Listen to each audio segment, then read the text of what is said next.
sauna sa loob, nagkataon na lang tao. Kaya kinakoverage natin. So, iyan, mainit na mainit yan, dyan ako bababad. No. Tapos, ito yung maligamgam na sinasabi ko. Ito yung napakainit. So, dito ko pumapasok sa kwarto. Yung napakainit. Diyan ako nagpapawis. Natin na coverage natin kapag ang tao.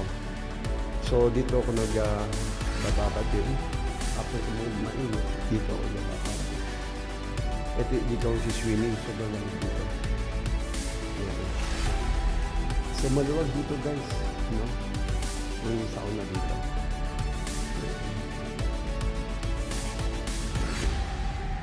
Yan, dito yung mga paliguan. Yan. So, pinapakita ko lang po sa inyo. So, maluwag, maganda dito.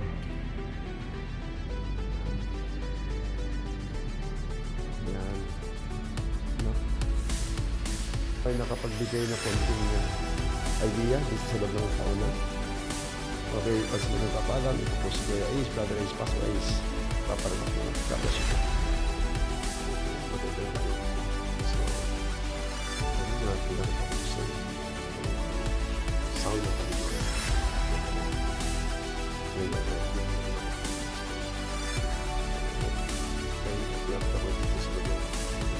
Sama-sama. So, dito ko malapit sa dito. Yan, ito nga ang mga gamit. Ito nga ang tulugan. Yan. So, yan, ito yan, dito yung halo-halo. Yan. So, at least may idea kayo. Kaya ako pupunta kayo sa pinto.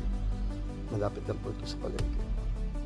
So, at least, ginagawa ko kapag may mga bagay na gusto ko i-coverage, i-video, para may idea kayo dito sa basta sa tulong sa ilang lugar para at least meron kayong meron ako unforgettable po, unforgettable at the same time memorable, no? Ito ay yung buhay OFW ni Kuya Ace. Pagpagod ako dito ako pupunta habang nakahiga ako, nag-study ako, nag-research sa Google, sa YouTube, nanonood ako mga possible na pwede matutunan. So, kanina pa lang nag-message yung aking boss sa akong company ng Gipset sa Sadyo. Lahat kami walang pasok bukas kasi bad weather, continuous ang snow. So, pumasok sa isip ko, nagsauna na ako. Ang gagawin ko ay pupunta na ako sa clinic, magpapatherapy ako ng baso, saka tinusok na krayon. Pagkatapos ay mag-relax muna ako. Pupunta ako sa table tennis club na pinuntahan. Dati kong pinupuntahan doon na member ako doon. So doon muna ako mag-standby. Kaysa umuwi ako sa Inchong, tapos babay ko naman ako. Ang pasok ko Friday. So bukas na kami walang pasok. Kaya sabi ko doon, salamat. Kaya sabi ng miss ko, kaya pa, magpasalamat sa datong bagay. Sabi ko, masaya lang kung sayang isang araw. Pero lahat kami walang pasok. So, tanggapin ang realidad na yun talaga na walang pasok sa araw.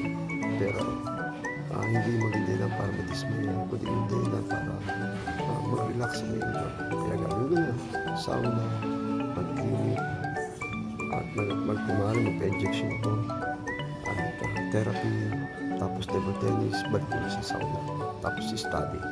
So, yun ang buhay ni Kuya Ace. Dito lang ako sa sauna, sa bansang Korea. So, tapos bye-bye. So, dito kami sa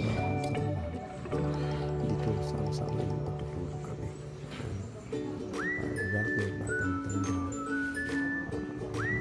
mag-asawa, mag-girlfriend, tapos yan. So, ayan yung kaya naman. So, ito pa naman. Sabi dito. Tulugan dito. Naalala ko yung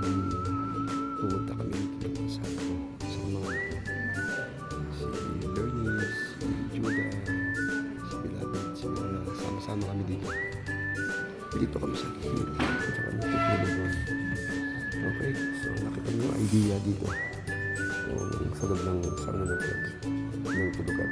Sama-sama. Tapos, thank you for watching. At least may idea kayo.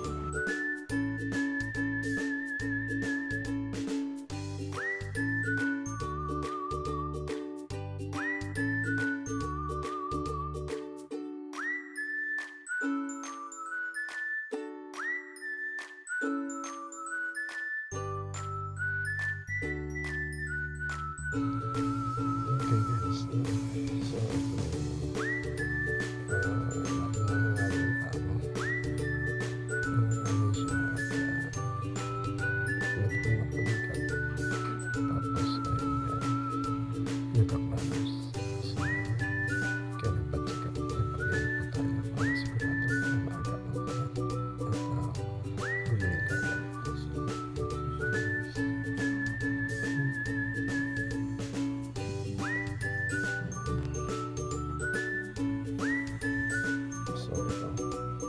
kanina nilagay yung resepsi o goma, tapos pangalawa yung baso o pinagkala.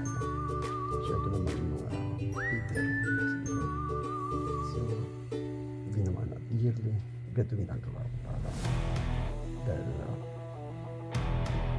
ano ngayon so mostly ay marami na nagkakasama at ako naman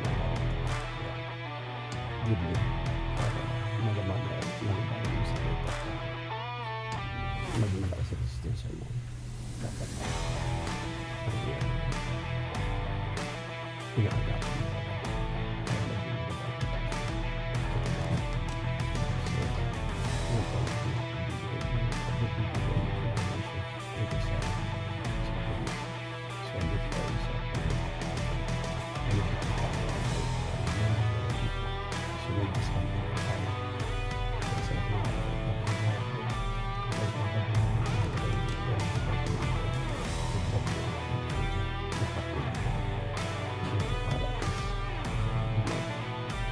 ka